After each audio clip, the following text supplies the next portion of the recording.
Quando as pessoas imaginam um ferreiro medieval, elas visualizam um homem sujo sob a luz do fogo, golpeando com o martelo uma peça de metal incandescente. Essa imagem não está errada, mas falta nela a parte mais importante de todas. Aquele homem era o responsável por manter reinos inteiros vivos. Suas ferramentas forjavam as armaduras que detinham as flechas em craque de chevalier. Suas lâminas mantinham o corte afiado durante cercos, que duravam 8 meses inteiros. Suas dobradiças mantinham os portões dos castelos funcionando sob a chuva e a lama de invernos ingleses por 150 anos, sem qualquer reclamação. Se o metal dele enferrujasse, a arma entortava. A armadura falhava. O portão travava. Um ferreiro cujo ferro oxidava era um ferreiro que causava uma morte. E em uma guarnição medieval, isso não era um erro de carreira, era o fim de tudo. Então, eles resolveram o problema da ferrugem, definitivamente, usando materiais que não custavam quase nada. Técnicas que ainda funcionam perfeitamente hoje, no mesmo ferro, no mesmo aço, sob a mesma chuva, por cerca de $2 em materiais que estão em qualquer mercado agora mesmo. Existe uma coisa específica que os ferreiros medievais faziam para tornar esses tratamentos permanentes. Não era o material utilizado, nem onde guardavam o metal. Foi uma em seu auge. A Inglaterra medieval contava com mais de 1.200 ferreiros documentados operando em cidades grandes o suficiente para possuir registros escritos. Um dado citado pela historiadora Pamela Nightingale em seu estudo de 1995, Uma Comunidade Mercantil Medieval, publicado pela Yale University Press. Cada um deles resolvia o problema da ferrugem sem pagar nada a ninguém. Sem primer, sem latas de spray, sem contratos de manutenção. Uma residência britânica média gasta hoje entre 40 e 60 libras por ano em tratamentos contra a oxidação, retoques de pintura e produtos de manutenção de metal, segundo um relatório de gastos do consumidor de 2021, publicado pela Statista sobre custos de manutenção no Reino Unido. Os ferreiros medievais pagavam zero. A física que eles utilizavam não mudou uma única variável desde o ano 1100 da Era Comum. Ela está agindo no seu metal agora mesmo, ou trabalhando a seu favor ou contra você. E quase ninguém a utiliza de forma deliberada. Você viu isso a vida inteira e apenas nunca ligou os pontos. Pense em uma frigideira de ferro fundido que foi usada por 30 anos, nunca lavada com sabão. Limpa com óleo após cada uso. Ela não enferruja, fica cada vez mais escura e sólida a cada utilização. Isso não é efeito do tempo, não é mágica. É o mesmo mecanismo que Theophilus Presbyter documentou. Óleo que se fundiu à superfície do ferro, formando uma barreira física entre o metal e o ar. Pense em um antigo formão de marcenaria que vive em um galpão com goteiras. Alguém sempre passa algo nele. O fio continua limpo após 20 anos. Já o formão na garagem impecável que ninguém lubrificou virou puro pó alaranjado. O segredo não é o ambiente de armazenamento. O segredo é o que está na superfície. A ferrugem precisa de exatamente 3 coisas: ferro, oxigênio, água. Remova qualquer uma das 3 e o processo para completamente. Os ferreiros medievais não podiam remover o ferro. Esse era o objeto. Nem sempre podiam controlar a água. Viviam na Inglaterra, na Síria e na França, e suas ferramentas ficavam ao relento. Então, eles removiam o oxigênio, não com vácuo, não com gás, mas com uma fina película de algo que o oxigênio não consegue atravessar. A maioria das pessoas que tenta isso erra um passo. É logo o primeiro, a etapa de preparação, antes de qualquer revestimento tocar o metal. E é a única razão pela qual a maioria dos tratamentos caseiros falha no segundo dia de chuva. Aqui está o que você precisa. Você precisa de óleo de linhaça cru. Em qualquer mercado ele é vendido como óleo de linhaça, que é a mesma coisa. O óleo vem da planta do linho, e o óleo de semente de linho é o que você usa para cozinhar. Uma garrafa pequena custa $1 a $2. Um frasco do tamanho da palma da sua mão dará conta de cada ferramenta em uma oficina doméstica padrão. Você precisa de cera de abelha. Um bloco de uma loja de artesanato ou feira livre, mais ou menos do tamanho de um sabonete em barra, $3 a $4. Um bloco dura anos nas quantidades que você irá utilizar. Você precisa de vinagre de vinho branco ou vinagre de maçã. Uma garrafa padrão de qualquer mercado, cerca de $1. Você precisa de um pano de algodão velho, uma camiseta cortada em pedaços. Você já tem isso. Você precisa de uma fonte de calor. Um fogão de cozinha serve. Um forno em temperatura baixa também funciona. Você já tem isso. É genuinamente só isso. $2 a $4 em materiais consumíveis. Todo o resto já está na sua casa. Aqui está a única coisa que a maioria das pessoas erra ao tentar replicar o que os ferreiros medievais faziam. Elas pulam a preparação da superfície inteiramente. Cada guilda de ferreiros na Inglaterra medieval exigia que o metal fosse limpo e levemente corroído antes de qualquer tratamento protetor. Os registros da Companhia de Ferreiros de Londres, cujos estatutos remanescentes mais antigos datam de 1372 da Era Comum e estão guardados nos arquivos metropolitanos de Londres, documentam que os aprendizes eram ensinados especificamente sobre a preparação de superfície como a habilidade fundamental antes de qualquer acabamento. As guildas eram rígidas quanto a isso por um motivo. Um revestimento aplicado sobre uma superfície contaminada não adere ao ferro, ele adere à contaminação. E no momento em que essa contaminação se decompõe, o que acontece rápido em condições úmidas, o revestimento levanta. A água entra por baixo. A ferrugem se forma mais rápido do que se você não tivesse feito nada. Isso não é excesso de zelo medieval. É exatamente por isso que cada tratamento contra a ferrugem que você já comprou acabou falhando em uma ferramenta que você achava que estava protegida. Veja como é uma preparação correta. Pegue a peça de metal. Seque-a completamente com um pano limpo. Agora observe a superfície. Se houver ferrugem existente, mesmo aquela leve ferrugem superficial, a sombra laranja que aparece no metal deixado em uma garagem úmida, resolva isso primeiro. Pegue um pano novo, mergulhe no vinagre e esfregue com firmeza sobre a ferrugem. O ácido suave do vinagre reage com o óxido de ferro, que é o nome químico da ferrugem, e começa a dissolvê-lo. Pense no vinagre como se estivesse descalcificando uma chaleira. O ácido ataca o acúmulo e o decompõe, sem atacar o metal por baixo. Após 10 minutos de contato, limpe o vinagre e observe a superfície. Você deve ver o ferro cinza amarronzado, limpo, de textura levemente fosca. Essa rugosidade leve é importante. Theophilus Presbyter descreve a necessidade de uma superfície preparada no livro 3 de Diversis Artibus, e o que ele quer dizer é exatamente essa microtextura. A leve rugosidade dá ao óleo algo físico para aderir. Uma superfície polida e lisa, como um espelho, segura o tratamento com óleo pior do que uma superfície levemente fosca, pelo mesmo motivo que um azulejo liso é mais difícil de colar do que um áspero. Seque a superfície completamente. Não quase seca, completamente seca. Se ainda houver água no ferro quando o óleo for aplicado, o óleo sela a água lá dentro em vez de mantê-la fora. Isso não interrompe a ferrugem. Isso cria uma câmara de oxidação. Agora, aqueça o metal. Este é o passo que todo manual moderno omite. É também o passo que um jovem escudeiro sendo treinado em Crac de Chevalier, fortaleza dos cavaleiros hospitalários de 1142 até 1271 da Era Comum, conforme documentado pelo historiador Jonathan Riley Smith em sua obra de 1967, The Knights Hospitaller in the Latin East, publicada pela Macmillan, teria aprendido antes de sua primeira tarefa de manutenção solo. Aqueça o metal até ficar morno, não quente. Para ferramentas pequenas, alguns minutos em um bico de gás baixo ou no forno na temperatura mínima são suficientes. O que você busca é um nível específico de calor. Coloque uma gota de água na superfície. Se ela ficar parada, o metal ainda não está morno o suficiente.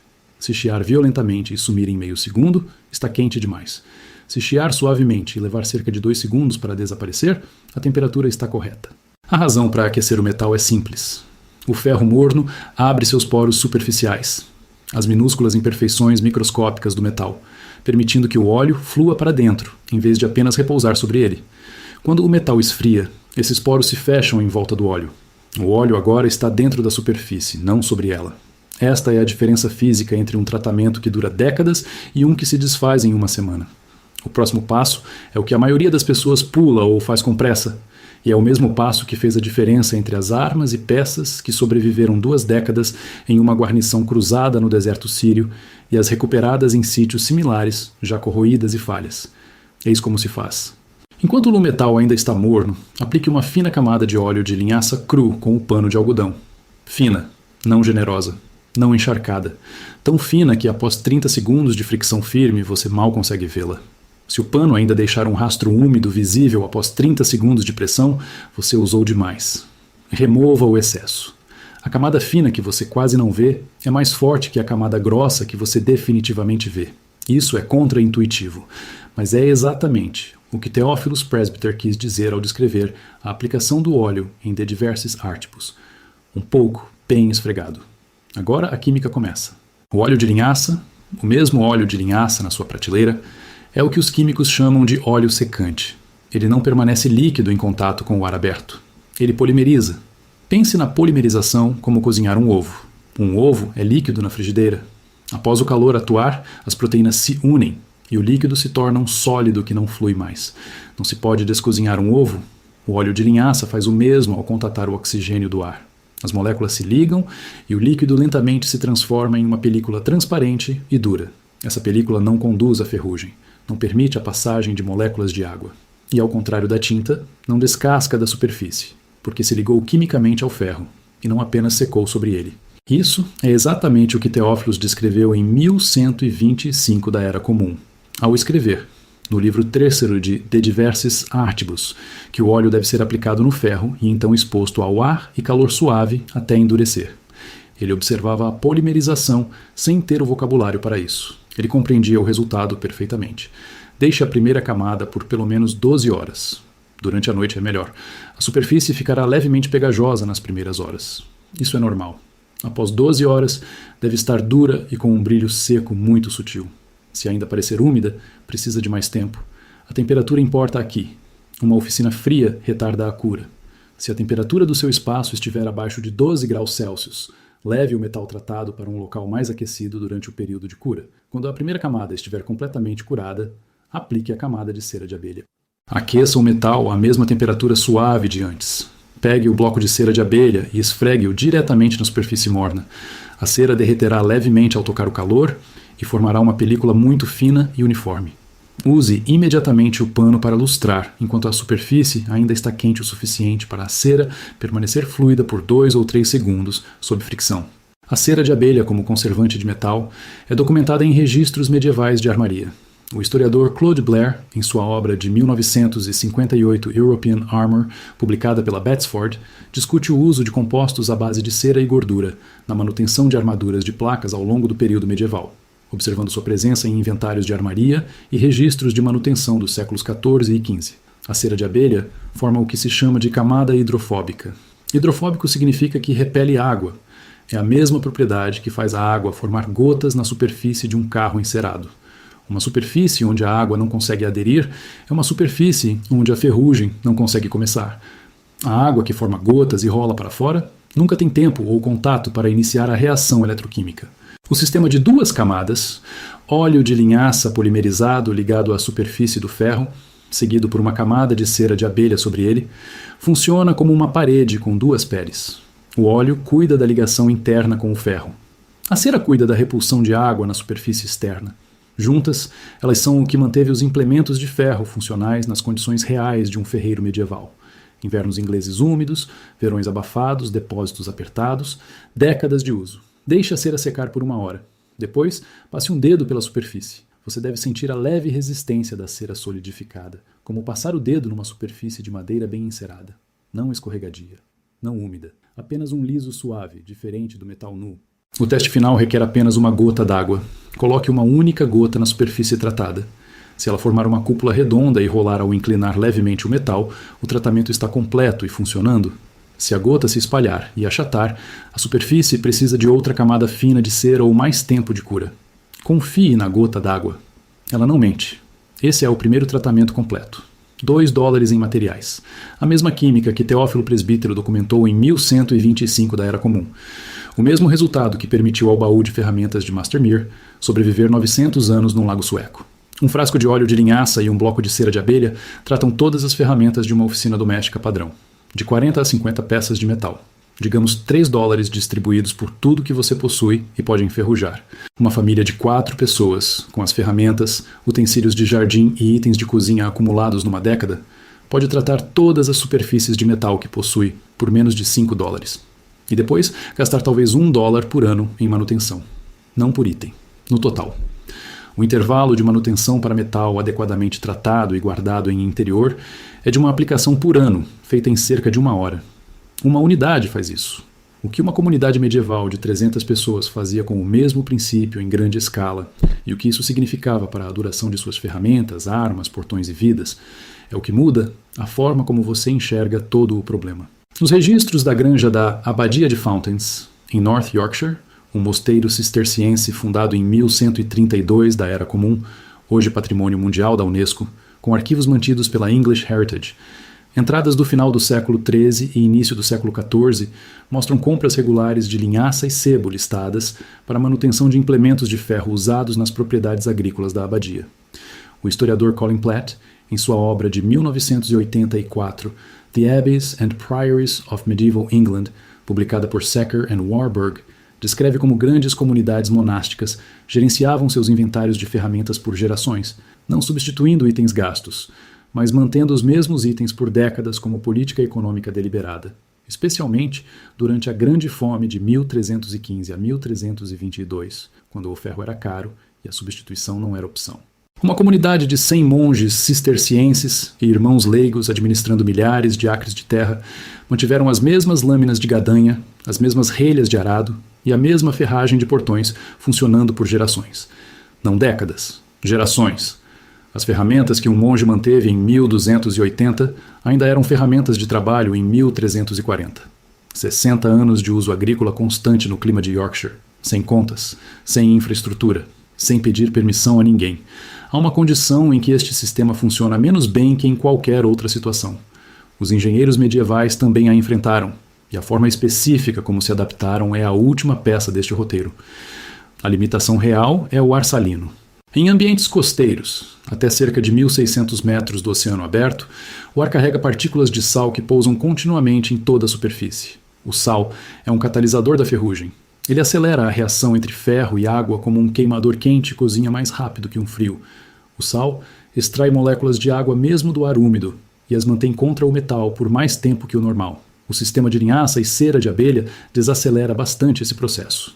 Em ambientes costeiros de alto teor salino, ele não o interrompe completamente. Os ferreiros medievais que trabalhavam em fortificações costeiras entendiam isso e contornavam a questão. Os registros do castelo de Caernarfon, no norte do país de Gales, construído por Eduardo I a partir de 1283 da Era Comum e documentado em detalhe pelo historiador Arnold Taylor, em seu guia de 1953, Caernarfon Castle and Town Walls, publicado por Her Majesty's Stationery Office. Indicam que a manutenção de ferragens em locais costeiros e estuarinos era agendada com mais frequência que em fortificações interiores. Aplicações de óleo mais regulares. O mesmo sistema. Os mesmos materiais, aplicados com maior periodicidade. Num ambiente costeiro, trate-se o metal a cada 3 meses, em vez de uma vez por ano. O custo passa de aproximadamente $1 anual para aproximadamente 4. Ainda não é uma lata de spray. Ainda não requer um fornecedor. Ainda funciona com a mesma química que Teófilo Presbítero documentou 900 anos atrás, para um monge escrevendo à luz de velas num scriptorium, em algum lugar do norte da Europa. O intervalo de manutenção é a única coisa que muda. A física não muda. O crack dos cavaleiros ainda se ergue num planalto no oeste da Síria. As muralhas que os cavaleiros hospitalários construíram e mantiveram a partir de 1142 da Era Comum estão fisicamente presentes. As ferragens documentadas no levantamento de 1934 do historiador francês Paul Deschamps, Le Crack des Chevaliers, publicado pela Bibliothèque des Hautes Études, sobreviveram não porque alguém as preservou sob vidro, mas porque o óleo polimerizado ligado ao interior do ferro não tem data de validade. A física dessa ligação não tem prazo de expiração. Ou é aplicada ou não é. Ou funciona ou não funciona. O baú de Mastermere ainda está no Museu de Gotland, em Visby, Suécia. As ferramentas dentro dele ainda são ferramentas reconhecíveis, ainda intactas, ainda com a forma que um ferreiro lhes deu 1000 anos atrás. O manuscrito de Teófilo Presbítero ainda está nas bibliotecas. O óleo ainda polimeriza. A cera ainda repele a água, o ferro ainda é ferro. O que você acabou de construir faz a mesma coisa na sua oficina com um frasco de $2 do mercado. Não sei o que trouxe você até aqui. Não importa. Funciona de qualquer maneira.